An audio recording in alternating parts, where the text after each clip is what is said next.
ITV, certainly the best.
ITV, certainly the best. This is ITV. Certainly the best.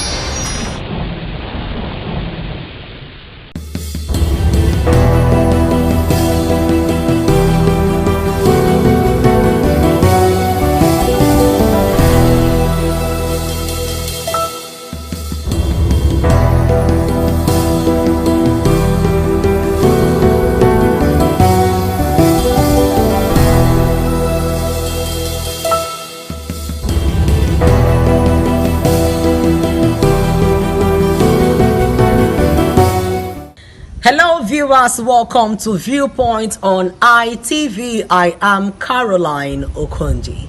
A lot is currently happening in Nigeria, especially in the area of insecurity. So we're going to be looking at the life sentence that was actually given to the IPOB leader, Nnamdi Kanu, and the possible socio-political implications that it's going to be having in the country. I am Caroline Okonji on Viewpoint. So let's go talk to some of our resource persons and residents of Edo State to hear what their reactions going to be about this particular topic.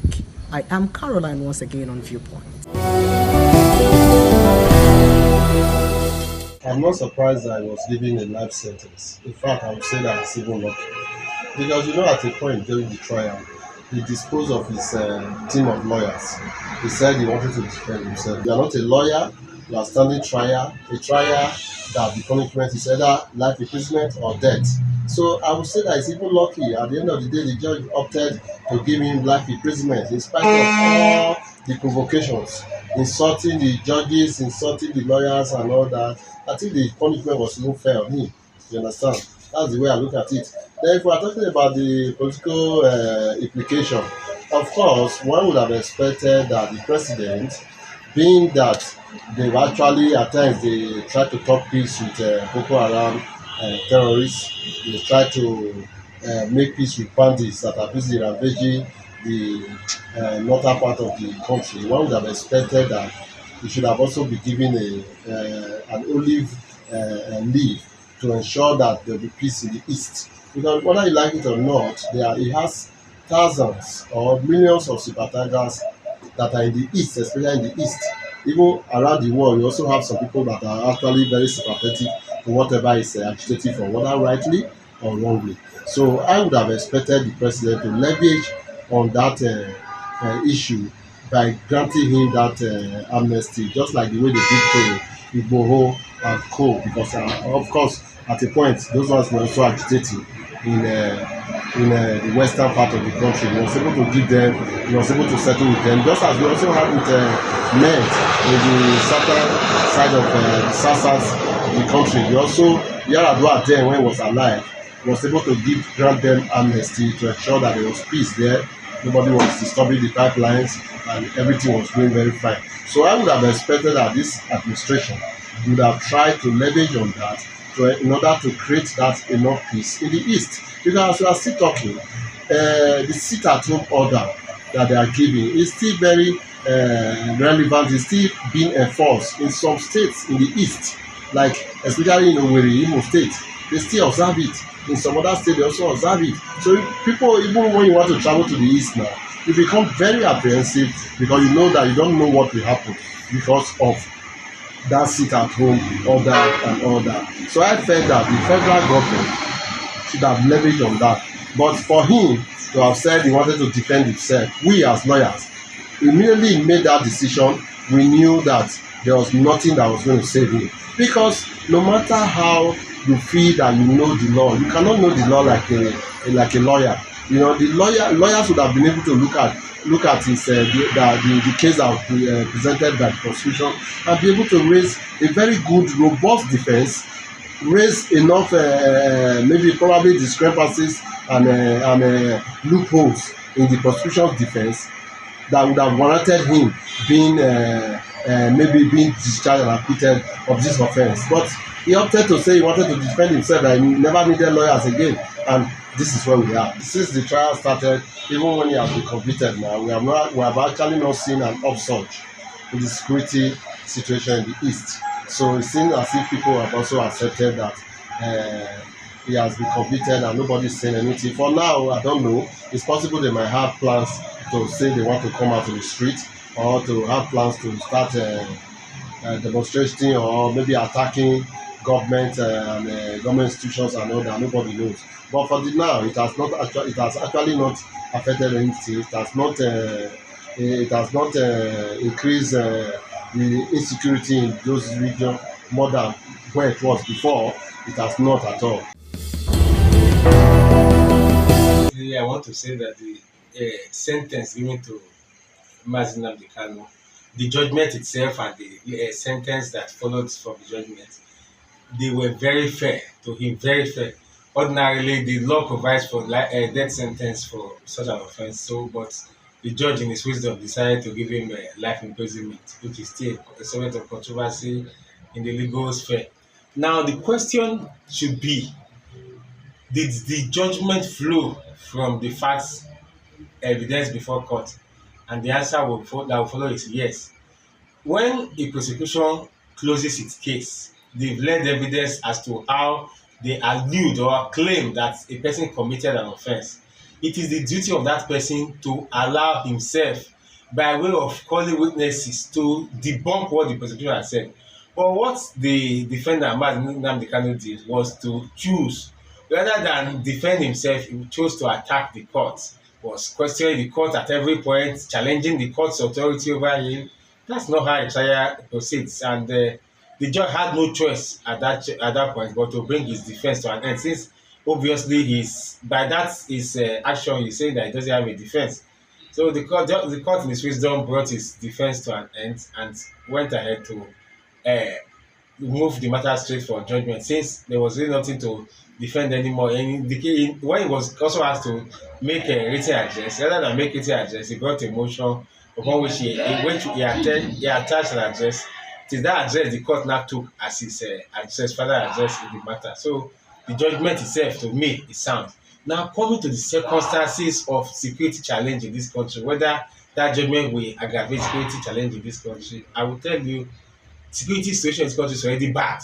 So we should not, with this our fear of, if I take this step, security challenge will increase. If I take that step, security challenge, that is what has aggravated the security situation in this country. Each step we take, we are looking at, one person, every person, somebody must be offended. That's the truth. As a leader, you are not there to go and serve ice cream. Your job is to go there and deliver justice, no matter whose horse is God. If it is the Igbo man today, give justice to and against him where it's not necessary. If it's an Hausa man, do the same. If it's a Yoruba man, do the same. That is the only issue. The problem people are having is that while you are imprisoning and sentencing Mazin Nnamdi Kanu, you are begging and placarding the Fulanis that are and other tribes that are presently causing mayhem in this country, because we have seen them. Because people they try to say, the filmmaker that made the movie The Head wanted to just bring bad name to the Fulanis, but we see every day on social media the Fulanis, the headsmen, they celebrate their actions, and when you see the ones celebrating their actions in the bush, they are Fulanis. They will show you their captives in the bush. So if all the media space is filled up, TikTok is filled up with Fulani headsmen that are keeping people in captivity in the name of they are now in charge of security of this country. They are showing off how much they have decimated the security situation in this country. Then you say we should not talk about their tribe. We should talk about their tribe. Every tribe has bad egg, and it should be dealt with as such. We should not look at the tribe's name. Now you talk about how the Igbos will react. The truth is, the Igbo man has suffered a lot in this country. I will not mince words in saying it. The Igbo man has suffered a lot. I was in Jos Plateau State in 2008 when the Jos crisis was at its peak. Igbo man suffered a lot. You know the painful part?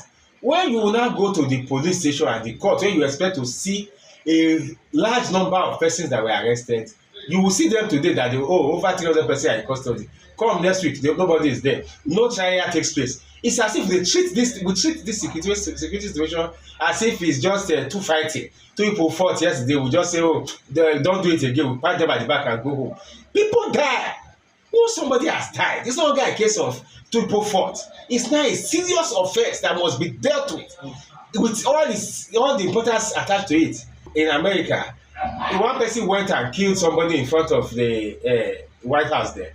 Killed somebody there. If you see the way the government took it, it's as if they took it as if it is the whole war, as if it was a war. They gave it all the seriousness required. But here, when somebody is killed here, we treat it as if it's foul that was killed. When people, the government will just treat it as if take for example the way they dealt with this Akure, is it Kwara State church kidnapping, where people with people with firearms, brandishing firearms, come into a church and started committing havoc, wreaking havoc, shooting at people. Then they took some away. Then the next day, the government came out proudly, without shame, to say they are happy to announce that they have rescued these people. After rescuing, what did you now do to those who came to commit the offense?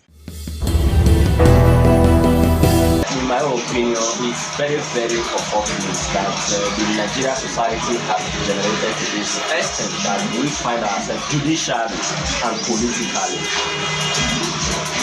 The silence of good people in the face of oppression and cruelty is an injustice to justice.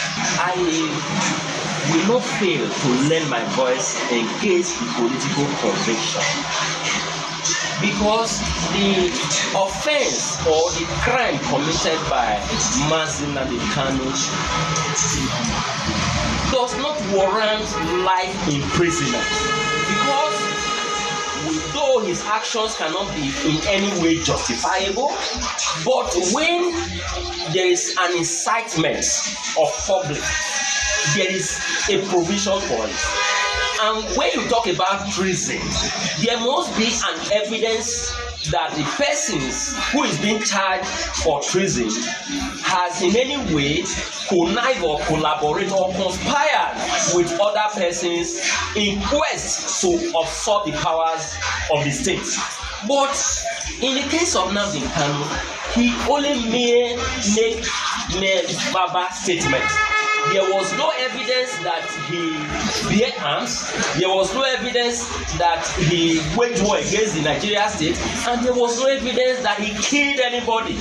So why should he be sentenced to life imprisonment when we have seen recently that the so-called repentant Boko Haram who have killed, who have raped, who have kidnapped, who have waged war, who have committed genocide, we are being forgiven, so to say, by the Nigerian state and be infused into the Nigerian military formation. That's to say, they were granted presidential pardon. These are the persons who have openly killed, who have steal, and who have destroyed. We have equally seen another terrorist who were arrested, charged to court, and was given just 20 years imprisonment. Meanwhile, in the case of Kanu, someone who have never been seen bearing arms, who have never seen killing someone, who have never seen destroy anything, was sentenced to life imprisonment. I have this to say. This is a political convention, not a lawful or a judicial convention. If it were to be in accordance with the law, he would have been given 5, 6, 10 years, as the case may be, imprisonment, not to be sentenced to life imprisonment. Does his offense warrant life imprisonment? In its entirety, he doesn't warrant life imprisonment. Like I have said, I condemn his actions for inciting violence, but that offense does not warrant life imprisonment. So the Nigerian actors, the political actors, should look into the conviction and the processes so that it doesn't lead to or compound the socio-political unrest in the eastern part of the country and other part of the nation. So the Nigerian state should be very careful because we have series of insecurities that the state is trying to deal with. They shouldn't compound the problem. I think what the federal government is trying to do, everything happening about Nnamdi Kanu is purely political. It is not in accordance with the law. Yes, the Nigerian government have the right to transfer him to any correctional service, maybe for the purpose of his safety, because they are also fearful that the Biafran agitation might also have plans or motive to get into the prison and rescue him out of prison. Perhaps that would be the government fear. Again, I am not also comfortable that transferring to the northern part of the country is also safe or politically wise enough, being for the fact that the northern part of the country and the eastern part of the country have been at loggerhead. We remember vividly respective to what happened during the Civil War. So we don't want a situation whereby even the bandits or those in the north that doesn't have the good interest of the east will also get at him in the prison, because if he dies in the prison unjustly, that will amount to series of insecurity if it will not warrant another civil war in this country.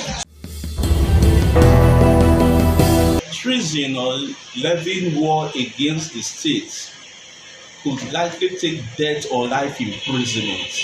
If you see what the consequences of the actions of indigenous people of Biafra has taken a toll on the southeast, some people have died. They are trying to secede. It's a very serious decision for a part of a country to want to secede. We saw what happened in the United Kingdom when the Republic of Ireland wanted to secede. The United Kingdom fought tooth and nail to ensure that they stop it, although eventually part of Ireland seceded. No country takes it lightly, and so taking into cognizance the socio-economic, socio-political dynamics of his sentence, it will dampen the morale of every Southeasterner, because generally people are saying that it seems that the Southeast is caged. But I think if Nnamdi Kanu and his group are going to pipe low, then a political situation can be found so that peace can be restored to the Southeast.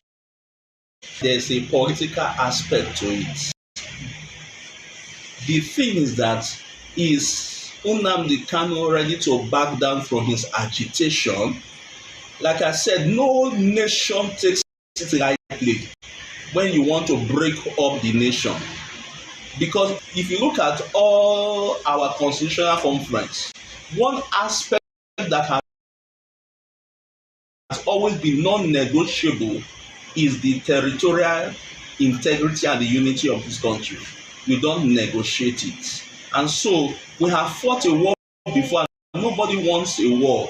Even the Nnamdi Kanu that he's talking about, was he part of those who fought that war?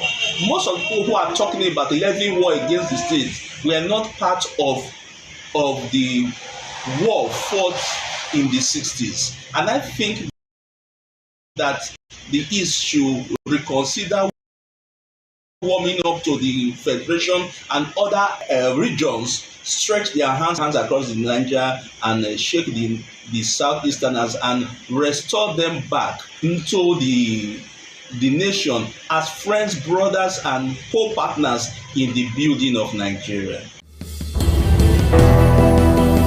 Though, if we really want to follow the laws of the land, what the federal government has done was done in the right direction. But we can also say that sometimes the hand the father used to beat the child is the also same hand to bring that child back to the body. So what Nnamdi Kanu did truly we can say it's wrong because you cannot shout war in a country and don't also expect the consequence. People like related Kwabiola also suffer same fate when they declare themselves as president because we are in a sovereign nation, we are in a nation where laws abide. So I think what the federal government did was done in the right direction. But can we say is it not going to also affect politically? Definitely yes, you can't say no about that. The reason is because Nnamdi Kanu is a voice as we speak after the demise of Odumegwu Ojukwu.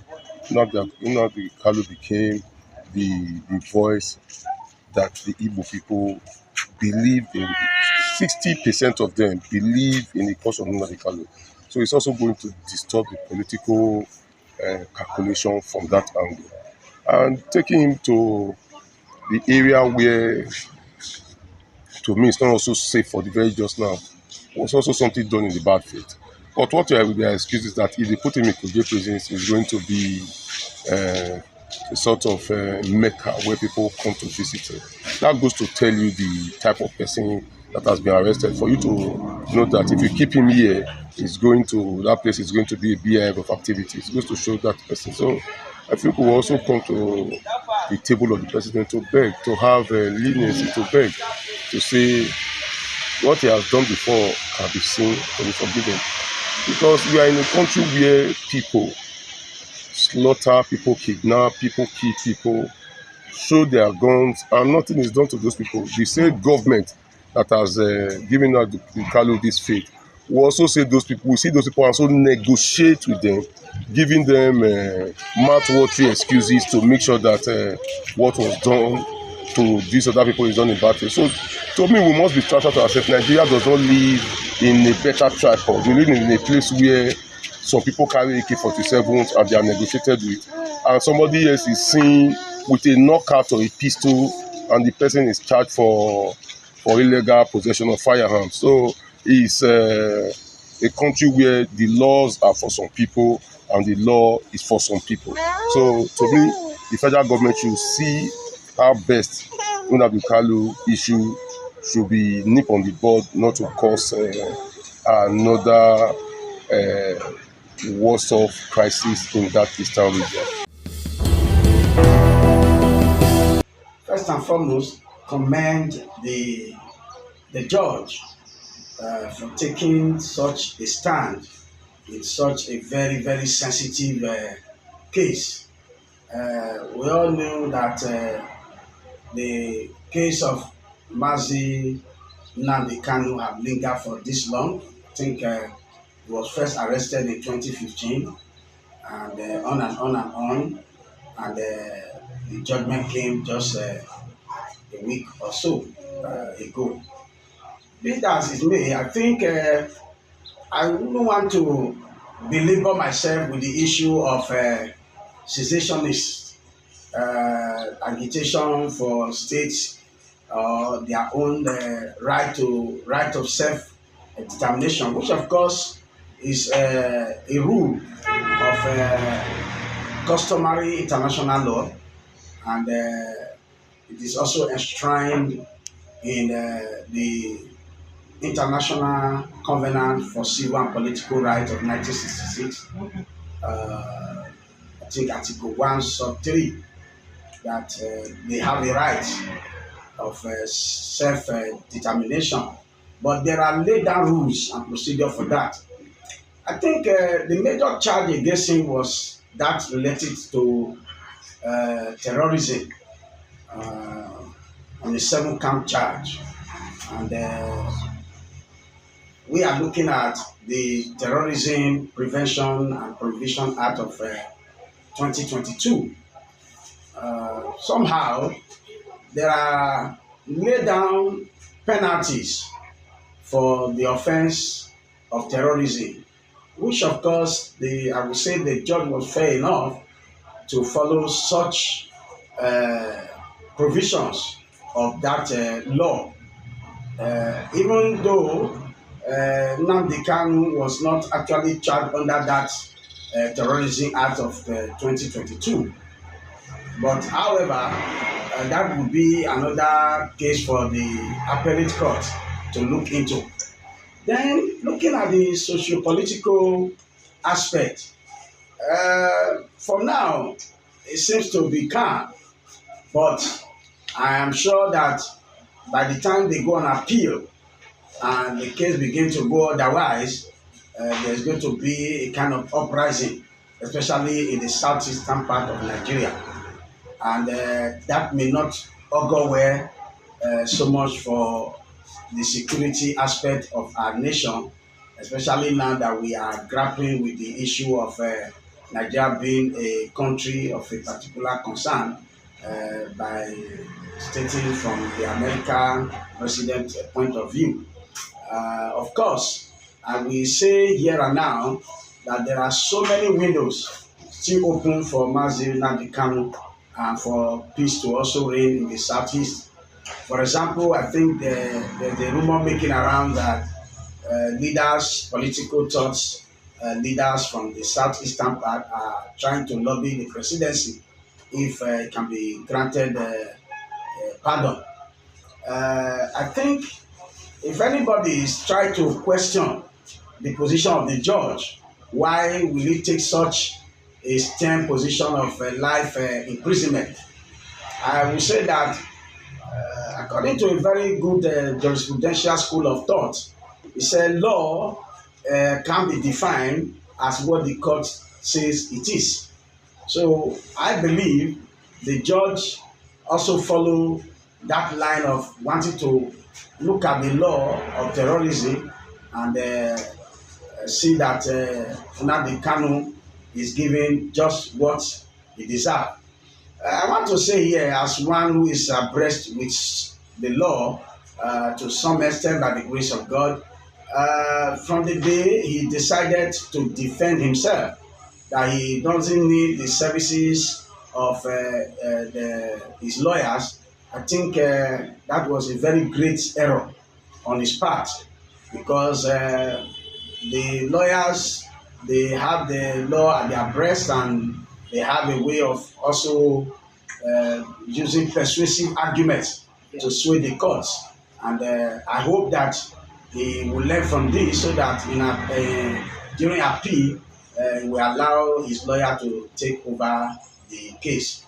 I think with this little, I can say, I hope that it will not escalate to a kind of uprising as regard to the issue of security, especially in the eastern part of Nigeria.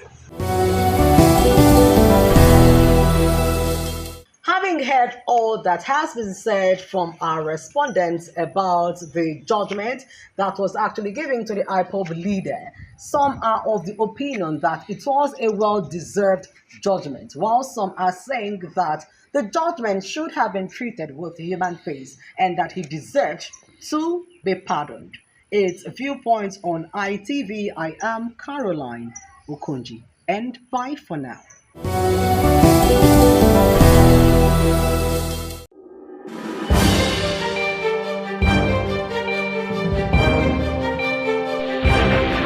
This is ITV.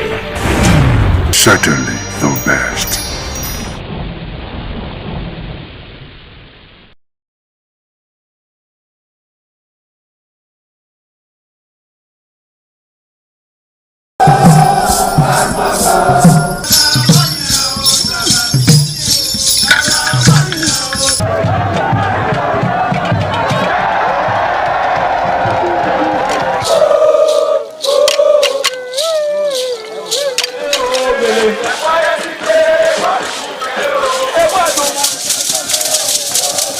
This is Anegbete community situated in Isako Central Local Government area of Edo State. It is an agrarian community with united people that promotes unity and oneness for peaceful coexistence. The inhabitants of the community migrated from Benin, the cradle of black civilization, a kingdom where king is truly king. The ancestors of Anegbete saw that age was the main determinant of leadership in the rural setting, and the eldest man in the settlement was regarded as the leader who presided over meetings and his authority is held in high esteem. To further strengthen this unique system of leadership, age group evolved in Anegbete.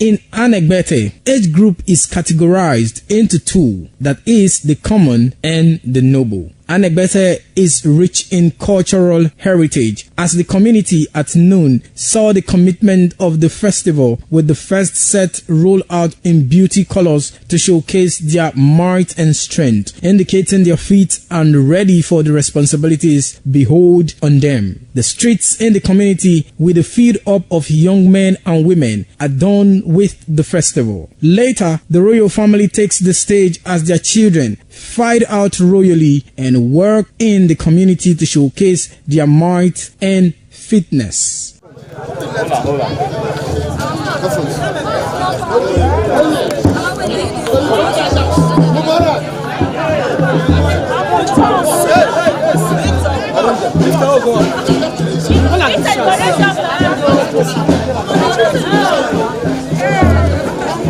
My leader.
Good afternoon, happy new year, because this is my first time this year with you. It's always an exciting time on the current affairs program, 60 Minutes Nigeria. My name is Egosa Osamudiame Agbolao. It's always a delight to have you on the program. I must tell you that this new year is promising. This new year has a lot in the offing, and by the grace of God, it will be a good year. I have in the studio a very, very reputable clergyman, an entrepreneur, and also an educationist, Dr. Royal Ayemere. Happy New Year, Doctor. Thank you, sir. Same to you, sir. Yeah, good afternoon, viewers. Welcome to the studio today. Thank you for having me. It's always a delight to have you in the studio. Thank you, sir. So, I must admit that today's topic is very crucial because the way you start a new year determines how the year will be. That's right.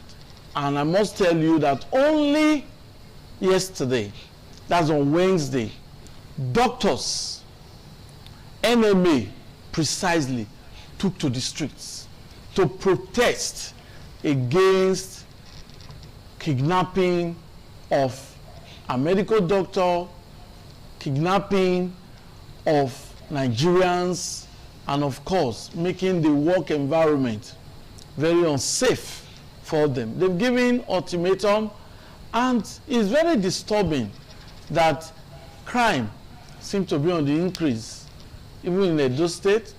So we are looking at how can we solve this problem. And I know that Dr. Emery has a lot to offer. We'll be discussing it. We need to solve this problem. The youths need to be given opportunities to do well. The youths need to be encouraged. They need to be given jobs. They need to be given opportunities so that they'll be engaged. The youths have a lot in their brains. They need to be given a very conducive, level playing ground so that they can strive, they can do well, because they are the future leaders. Well, I'm not to do the talking. Dr. Roya, it's very disturbing when the doctors took to the streets yesterday to protest against the kidnapping of their colleague and the death of one of their colleagues in Edo North. It was very, very pathetic.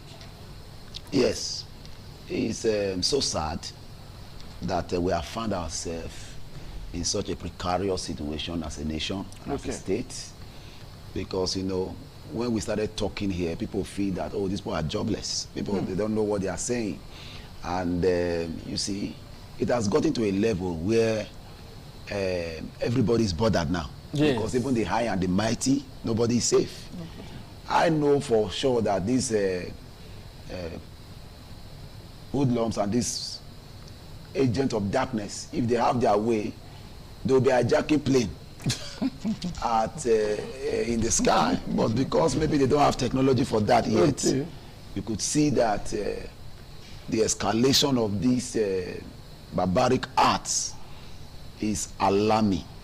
And I think it is not the time to tell government to wake up. This is the time to tell Nigerians to wake up. Okay. It's not just government alone that will fight it. It's not just only security men alone that will fight it. Everybody, all hands needs to be on deck, because we can't sleep now and with our eyes closed. Everywhere, every corner, Abuja, Benin, Ekpoma, Auchi, everywhere, he's everywhere. You see, the other day, I'm a pastor. Yes. I belong to Pentecostal Fellowship of Nigeria. Yes. And the other day, some of our pastors were kidnapped. And they were demanding 50 million per person. Where would they get such an amount of money? Because, you know, when people who have been making money from this, they have friends that they discuss with. They have neighbors they discuss with. Oh, you see, this is the business we're into. This is what we make. This is what we make. It has a way of motivating people to say, okay, show me how you do it. That's what we see. Because if the people who sponsor these people, who are behind these people, are brought to book, I'm very sure in no distant time, this matter of this kidnapping and all, it will die down. Okay. And I think government should also wake up, because when people do not have alternative to survive, crime becomes an option. Yeah, but I think we should have a direct message for His Excellency, the Governor of Edo State, Senator Monday Okpebholo, because doctors in Edo State protested on Wednesday. They took to the streets, and they are threatening to down tools if the environment is not rejigged in their favor. If a conducive environment is not created for medical doctors to operate, because for a medical doctor to have been kidnapped and to have died in the den of kidnappers is very pathetic. Look at the number of years that individual spent in the university to acquire formal education, to acquire medical training, very rigorous training. To even gain admission through JAM to read medicine is difficult. So for that individual to have gone through that, gain admission, acquired medical training, and his life just wasted like that. If doctors are not protected, who will now treat the people? Who will now take care of the health of the people? So that protest yesterday, on Wednesday precisely, by medical doctors is very germane, and it's a wake-up call to His Excellency, the Governor of Edo State. Probably maybe something needs to be done about the security architecture in Edo State. The vigilantes need to be encouraged, need to be equipped more. Maybe we need to give them technological gadgets that they can use. Dr. Mary, now if doctors are complaining, if they down tools, that would be a big problem for the health sector. Yes, I know. I was coming to that. Yes. You see, it's so unfortunate that life being wasted, that have gone through so much process to get to that point. But you see, the reason the doctors are complaining is because it has gotten to them now. A lot of people have been complaining. A lot of people have been kidnapped. But I'm not saying what was done was right. Yeah. The protest is a wake-up call that every one of us should wake up. You see, I sympathize with the Nigerian Medical Association, and I sympathize with the family of the deceased. But you see, I think where we are now, this is not just a job for security personnel alone, like I said. It is a job for Nigerians. And I think, like what you said, the local vigilantes. Yes. Because I have been canvassing in this studio. We are overdue for state policing. Because the number of police that we have in Nigeria, the last time I checked, it was, I think the figures we got was that it's 400,000. And inside this 400,000 to police about 200-something million people, there's only a shortfall. And this 400,000, you have private police, people who follow big men, who follow companies and the rest of it. So maybe the ones left may just be 100,000. Now, but we don't really have the statistics data to really ascertain. Go to some police stations and see how many police officers will you find there. So we have been clamoring here, for state police because we are overdue for it. This job has overwhelmed our Nigerian police force because they can't do beyond them. This is where we are now is the best they can offer. So I think the governor of Edo State, let's take a lead. I think Ondo State, there's what they call Amotekun there. Yes. You have another one in Lagos. You have different states bringing out. I think Kano just launched one about 2 weeks ago. Okay. Where they go to the bushes and the rest of that. They gave them training. The government trained them, armed them to join, to work with police and the rest of that. I think nothing stops Edo State. Even the Amotek you just mentioned, they have acquired drones. Yes. For surveillance. For area surveillance. Yes. So as it is, nothing stops Edo State government because if you look at these local vigilantes, they are very effective. When they were at work during Obaseki's regime, you could find out that kidnapping dropped drastically because even areas where policemen will not dare to enter, these vigilantes will enter. And collaborating with the police, we saw insecurity dropped drastically.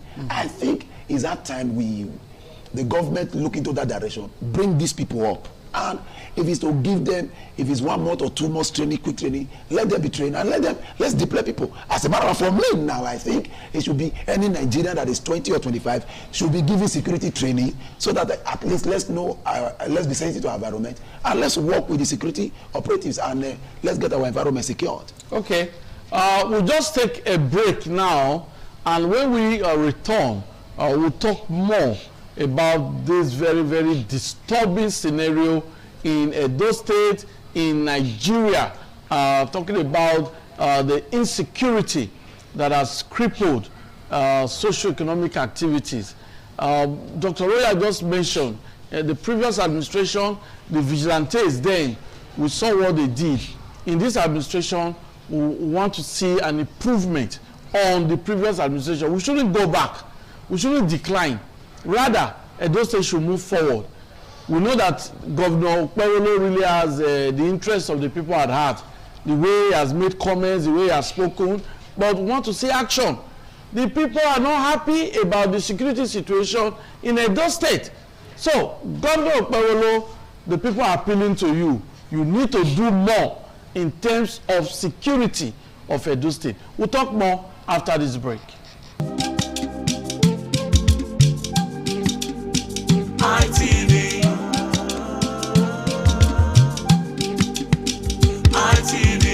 ITV, certainly the best.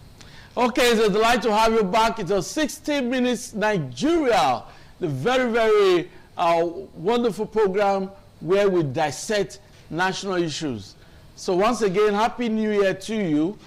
Just joining us is another very reputable clergyman, analyst, and a businessman as well, Dr. Emeka Ekura. Nice to have you. Thank you, Balago. You look sweet. Thank you. You look good too. Happy New Year, my brother. Yes. Thank you, sir. Happy New Year, everyone viewing us in Nigeria and outside Nigeria. We are supposed to be happy, but we are not happy because we started the program by mentioning the protest by the Nigerian Medical Association on Wednesday, protesting against kidnapping and issuing an ultimatum that if certain things are not done, they will down tools. If they down tools, the people will suffer. Because they are still working now. People still have problems with their health. Talk less of when they are eventually officially down tools. So, what's your take on this very disturbing insecurity that has resurfaced again? In Edo now, it's very disturbing. Edo North is terrible. All right. Let me quickly say, the Bible says in everything we should give God thanks. Okay. Let me establish that first. So we need to be happy. And as much as we are alive and God is still in charge, we need to be happy. Unfortunately, our country is not something anybody should sleep and close eyes when it comes to insecurity. And it's not very peculiar only to Edo State. But there is an adage in my language that says, if you want to be fine outside, first and foremost, be fine inside your own house. Let me put it the way it is in Igbo language. You're from house fine before you go outside. Okay. So we talk of our own. And let me still appreciate the government on what they have been doing in the past. But every country, every state, every nation wants better things. Insecurity, like I said, is not just very peculiar to Edo State. It is everywhere. And the government supposed to be in forefront to make sure, according to the Constitution, they swore that their duty is to protect life and property. Is what is expected. Whether the governor knows about it, the government knows about it or not, everybody must be pointing hand on him because he's #1 security officer of a state. In Edo State particularly, everybody will talk about Senator Mondo Paul, whether he hears it, whether he knows it or not. He has a commissioner on security. He has a special advisor on security.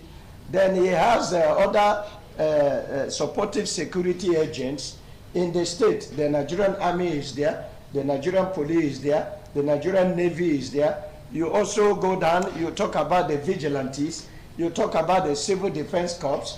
These are security personnel, and it is his duty. In 1, 2, 3 occasions, I've noticed him call the security chiefs of the state. I don't think he called security chief of the state to begin to party. He called them to fashion a way how the state can be at peace. Of course, what we've seen in most states as regarding security is now a cankerworm. What we see in Nigeria at large, the nation at large, regarding to security, is a thing that everybody is afraid, including the elects. Everybody is afraid. So, from the federal, measures to be put in place. Serious measures should be put in place. The medical doctors want to down tools.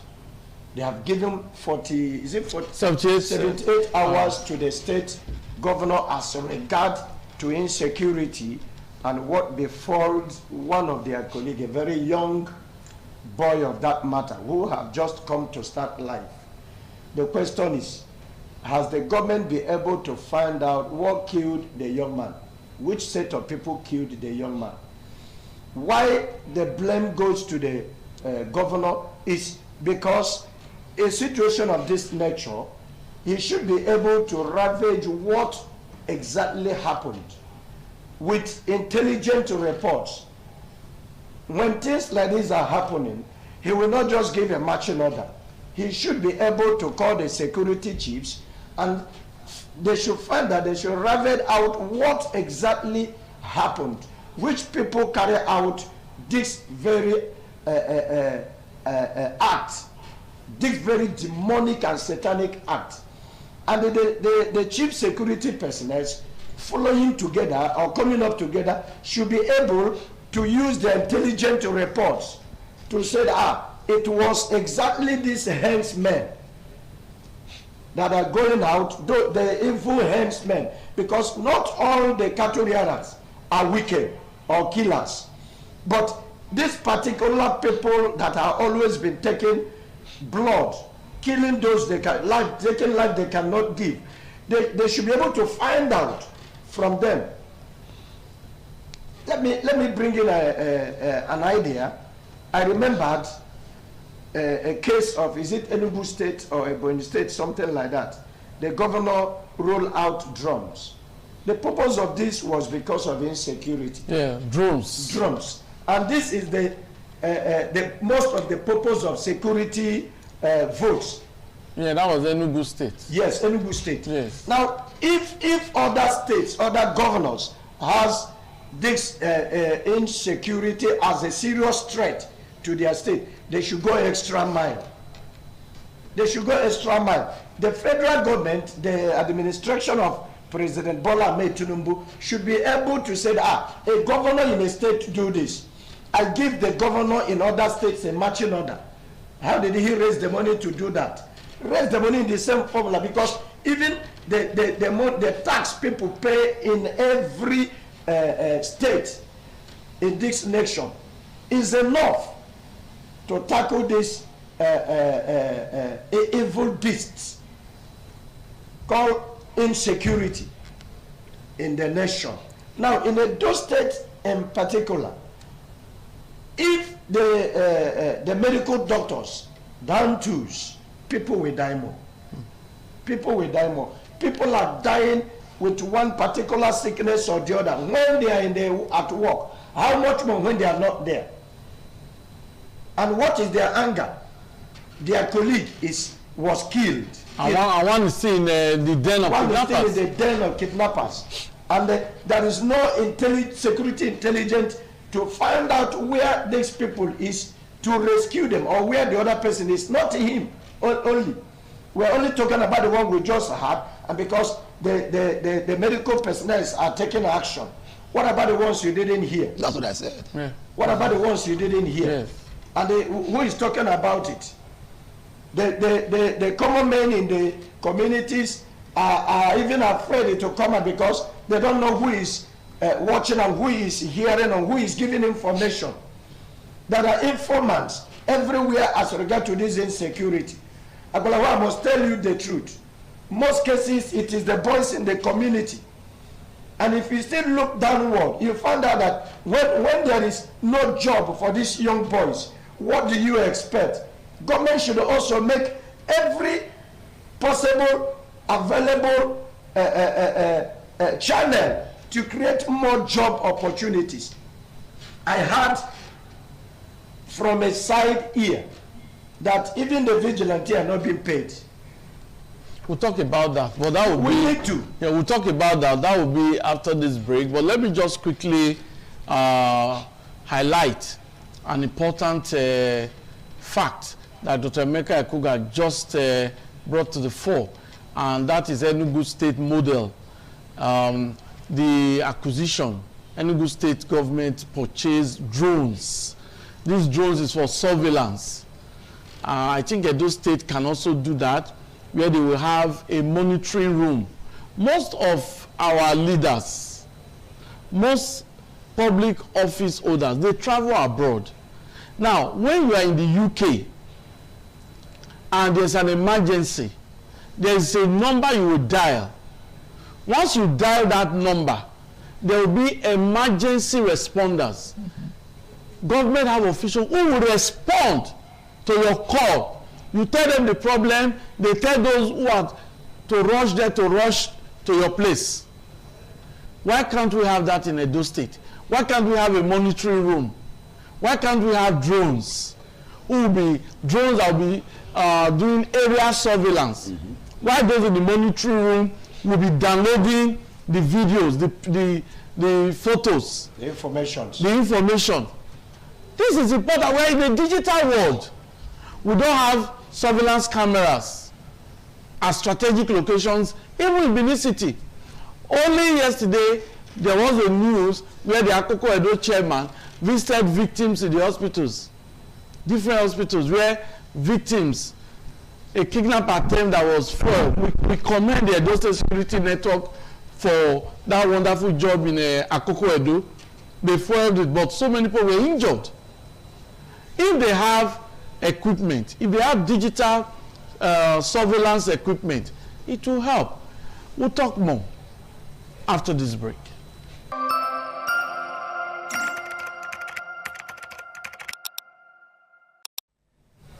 Okay, so delight to have you back. The final lap of the program, 60 Minutes Nigeria.